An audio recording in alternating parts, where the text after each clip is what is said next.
Yo les gars, aujourd'hui on se retrouve pour une toute nouvelle vidéo. Alors dans cette vidéo nous allons voir comment être unreal le plus rapidement ce chapitre. Donc on va voir comment gagner un maximum de pourcentage et comment faire. Donc tout d'abord, l'échauffement. L'échauffement c'est ultra important, un joueur qui n'est pas échauffé ne peut pas faire de bonne game. Je vous déconseille le The Pit pour s'échauffer, car il y a des armes qui ne sont pas forcément en Battle Royale ou en recharge, et vous ne serez pas stressé à mourir.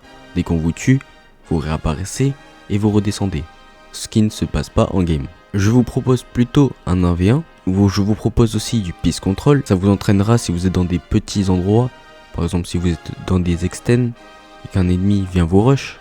Et je vous propose aussi des maps edit pour échauffer vos doigts, parce que c'est très important. Des doigts qui ne sont pas échauffés, vous n'aurez pas forcément des grands mouvements, des mouvements rapides, et vous serez bridé. Ensuite, je tiens à dire que le gameplay que vous voyez ici sur ce montage n'est pas le mien. Je n'avais pas de gameplay, donc j'ai pris un gameplay de quelqu'un d'autre. Donc en classé, comme vous pouvez savoir, il y a plusieurs modes.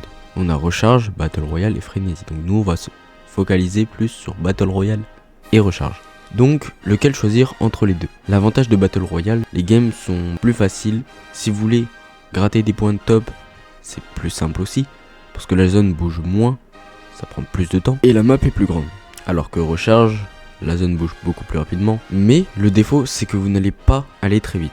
Quand on recharge, vous lancez une game, la game dure une quinzaine de minutes et vous relancez directement. En plus, en recharge, on peut réapparaître. C'est-à-dire si vous faites une erreur, ce n'est pas fatal. En deuxième, on doit connaître parfaitement son spawn. Donc je vous conseille de choisir toujours le même spawn. En recharge, c'est compliqué parce que les maps changent au bout d'un certain temps. Mais toujours choisir le même spawn dans chaque map.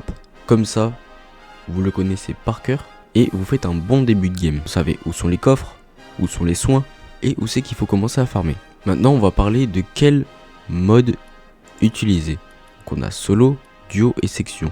En recharge, et nous avons solo, duo et trio en Battle Royale. Donc si vous êtes en équipe, c'est très important que dès le début du spawn, vous donnez le max d'informations. Par exemple, si une team vont loot la même maison que l'un de vos mates. Comme ça, votre mate est prêt à se défendre et n'est pas pris au dépourvu. Ensuite nous avons les kills. Alors sachez un truc très important, les kills au début de game ne donnent pas beaucoup de points. C'est les kills en last game, à la fin de la game, qui rapportent le plus de points.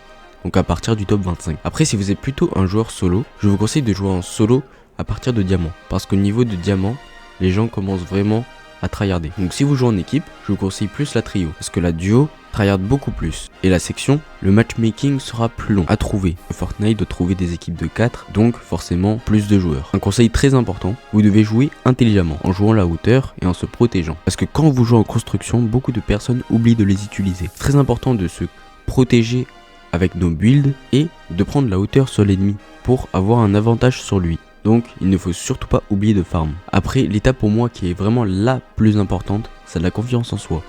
Un joueur qui n'a pas confiance en soi va stresser.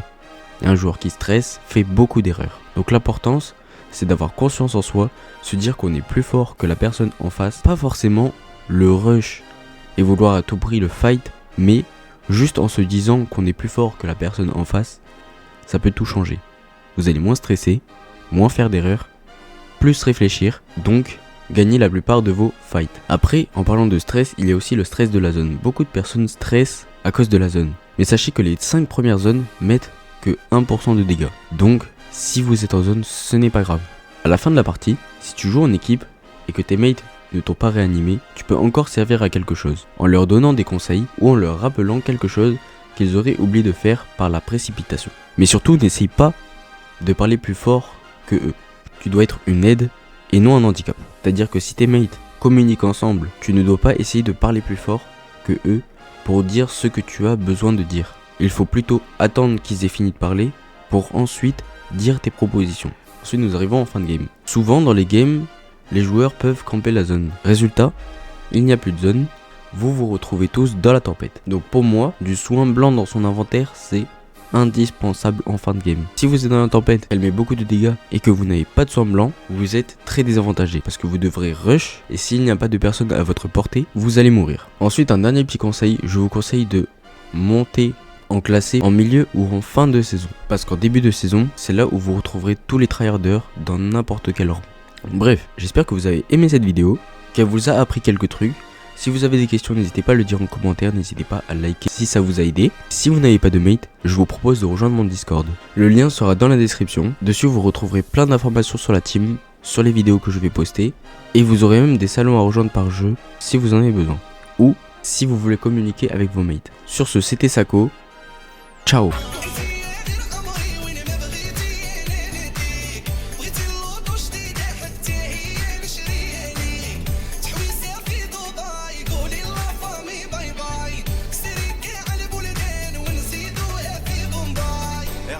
Arrête de jouer l'over.